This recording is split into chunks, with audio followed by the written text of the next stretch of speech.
Ya, pada Kamis lalu pihak Satgas Pangan melakukan penggerbekan di sebuah gudang di kawasan Bekasi, Jawa Barat, dan diduga di gudang tersebut ada penimbunan beras, yang mana beras tersebut milik PT Indo Beras Unggul. Pak, apa benar PT Indo Beras Unggul ini melakukan pengoplosan pada beras yang diproduksi, Pak?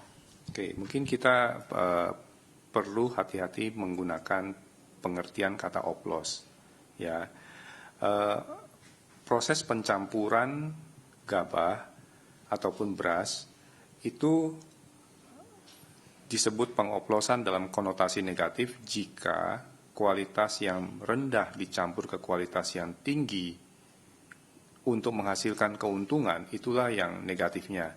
Tapi proses pencampuran gabah itu sendiri adalah hal yang sudah alami terjadi pada saat pasca panen, di mana gabah-gabah dari petani dengan varietas yang sama namun dengan cara budidaya yang berbeda itu sudah tercampur secara alami di tingkat petani.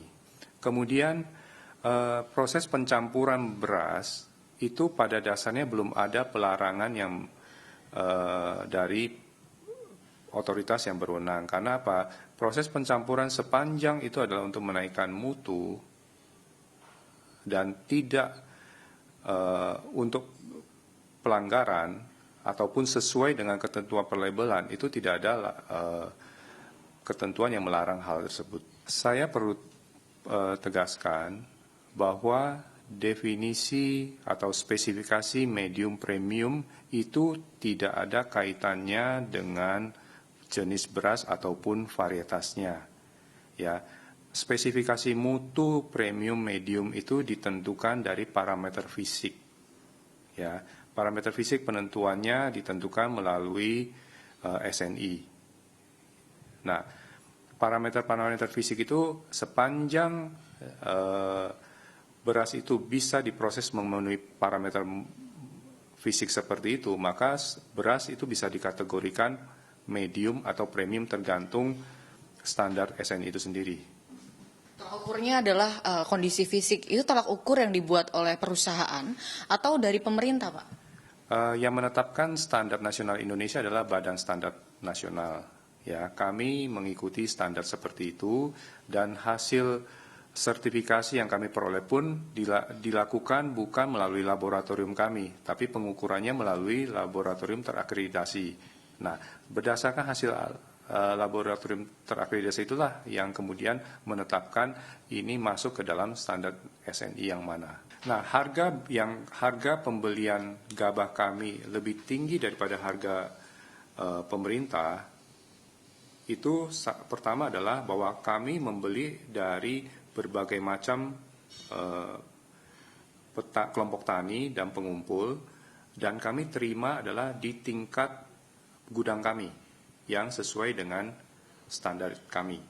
Ya, yang kedua adalah kami selama ini aktif bermitra dengan petani supaya apa? Membantu petani meningkatkan produktivitas sama mutu gabah yang dihasilkan.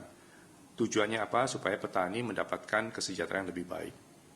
Atas kerja keras petani itu kami memberikan nilai tambah, ya, dengan harga yang lebih sesuai dengan standar mutu kami.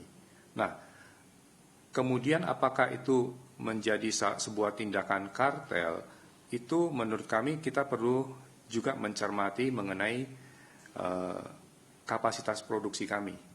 Ya, kapasitas produksi kami adalah 4.000 ton per bulan. Kapasitas pengering kami adalah sekitar 200 sampai 400 ton per hari. Jika 200-400 ton ini kita bandingkan dengan potensi panen yang ada di seputar pabrik kami, itu tidak lebih dari 5%. Ya, potensi panen yang ada berdasarkan data BPS adalah sekitar 200-300 ribu ton. 200 sampai 300 ribu hektar lahan panen. Dan dikalikan dengan produktivitas panen sekarang rata-rata ada 5 ton per hektar, maka akan ada bisa dibayangkan berapa kapasitas panen per sekali panen. Jadi kapasitas pengering kami pun tidak menyerap seluruh panen yang ada di daerah. Jauh di bawah dengan kemampuan panen yang ada di daerah itu sendiri. Jadi dengan perbandingan jumlah ini sangat kecil kemungkinannya adalah kami melakukan praktek kartel dalam pembelian gabah itu sendiri. Itu tadi perbincangan kami dengan saya dan juga juru bicara PT Indobras Unggul terkait dengan temuan yang dilakukan oleh Satgas Pangan mengenai adanya penggerbekan ada sekitar 1.100 ton beras yang mana diduga merupakan beras oplosan, yang mana ada manipulasi soal gizi dan sebagainya, tadi penjelasannya. Dari Jakarta, Maharani Febri, Kompas TV.